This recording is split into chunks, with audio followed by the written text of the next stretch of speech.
edit that much myself. I just try and make a conversation like a bit shorter sometimes. Oh. I did that in college. And Oh, so you have some training. yeah, I suppose. So it's like, I can see moments where it's like, oh, okay, I split it there, take that out. The piano, two keyboards, so.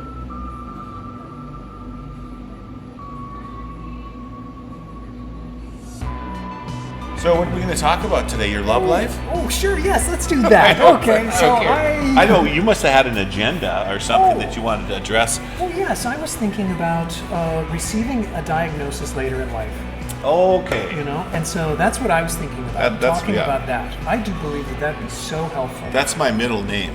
Oh, really? Well, that's Receiving where a diagnosis later? Well, it's what I talk about a lot because I got a diagnosis 11 years ago. My wife had one 10 years ago. My wife had one the same time. And that was when our kids had their first formal diagnosis. We were both 10. And at that time, they were 14 and 10. So they had a bunch of different diagnoses. Like doctors that don't know what they're doing do. First it's ADD, then it's this. Oh, maybe it's that. Maybe it's bipolar. That's when I was diagnosed first. Well, which one is it?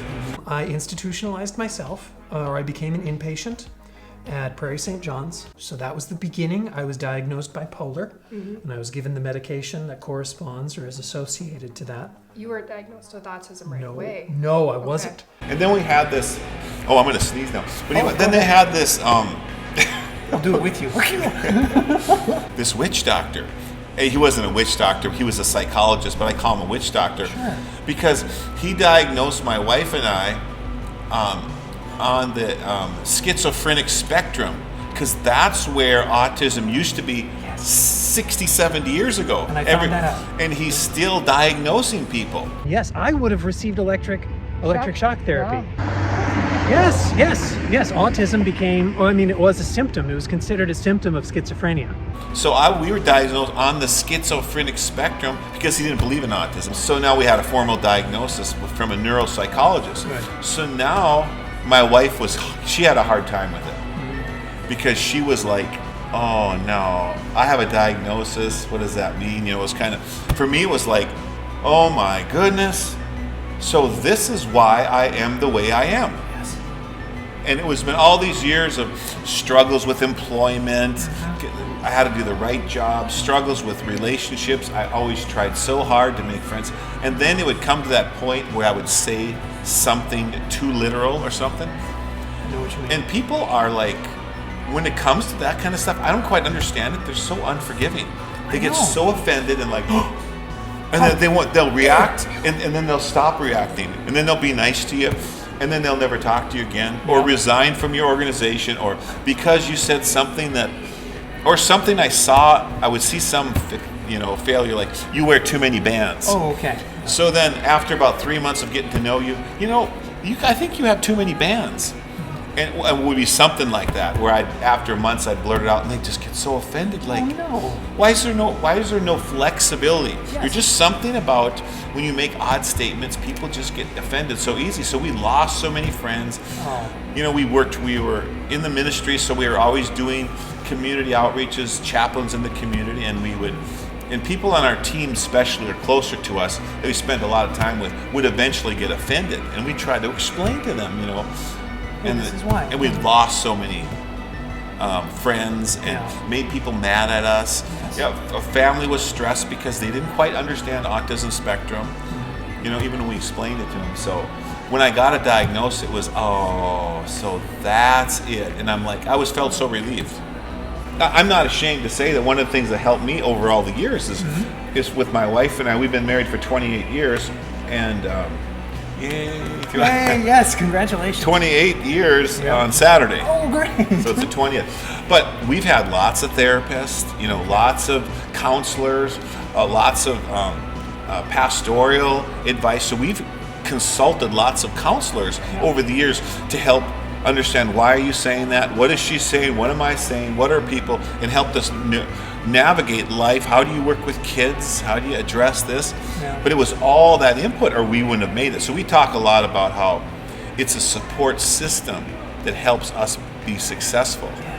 Yes, a network, that you build. Of friends, people, acquaintances, therapists, Yes. coaches, friends, Sure. mentors, all of Advocates, that. like-minded individuals, Yeah, literally like-minded. we seek so much assistance from everybody, and that's why we're successful. Yes. Otherwise, we wouldn't have been able to get married, have kids, because our kids are wonderful. They're nice, they're kind-hearted, Christian kids that, we've taught them, to how to argue what they believe, how to advocate for themselves, so even though they have some significant autism, they can stand up for themselves and they know what they think about things. But because we're on the spectrum, we understood how hard it was for us. So then when we raised them, we could raise them with the understanding of, well, I know why they're doing this, because they're autistic. So we helped them, where we just floundered around and tried to figure it out halfway ourselves and failed a lot. And then, our faith in God, we pray. We trust God. We use our faith sustains us through a lot of these things, or we wouldn't have made it. So that's part of our support system. All of that has made us successful. And it's funny because we've had people on the spectrum tell us, you guys don't act like pastors. It's like, what does that mean? Well, I know what it means, but, because I don't have all the stiffness and rules. And that's what I was just and people of faith, need to not be so serious. They're just so serious about everything. Yes, they are. And it's like tense and they can't laugh. And it's like, yes, faith is serious, but you don't have to be so serious. But yes, so the organization, right? The Red River Valley, Autism and Asperger's Network. They're still using that. So Red River Valley, Autism and Asperger's Network, Fargo-Moorhead. And it was started by a group of parents and Dr. Barbara Stanton, it was around 2005, 6, 7, 8, somewhere around there, because I kind of forget what it was, but she really was spirit. Dr. Stanton's an autism therapist. She's a real specialist in this area. And it's a great organization. We're providing support to individuals, adults on the spectrum, kids, parents, caregivers. And right now we're having the first and third Mondays. We do an event at it's called Game On at Section 9 over by NDSU. We're at Section 8, or Section 8 is a psychological discharge. Oh, that's more true than ever for the Army. God, chill. Oh, that's hilarious. Okay, sorry.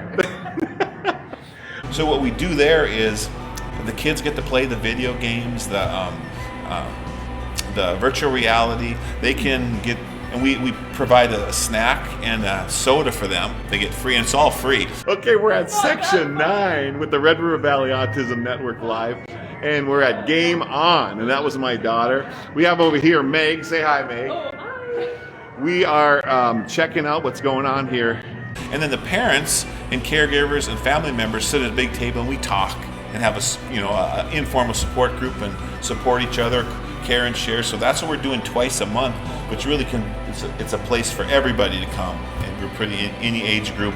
And we're working on some other things for the next year. Again, this is Blair Hill with the Red River Valley Autism Network live. Oh, here's our host, by the way. Hello. Hey, our gracious host. Thank you for helping us out here. No problem. We appreciate it. Come down to Section 9. It's so cool. And then, when you're if you come to the Game On, you can play games. Or you can sit down and talk to it. Because, the Aspies, they talk to each other. And we talk to everybody, the parents. And you meet people that are on the spectrum. It's really a great place. It sounds like it. It's a safe place. Nobody's weird there. We're all weird. Again, we'll talk to you next time. Bye. Say goodbye, Mary. I said it. All right, see you later. Now, you must take you quite a while to edit that. Not the podcast. I suppose.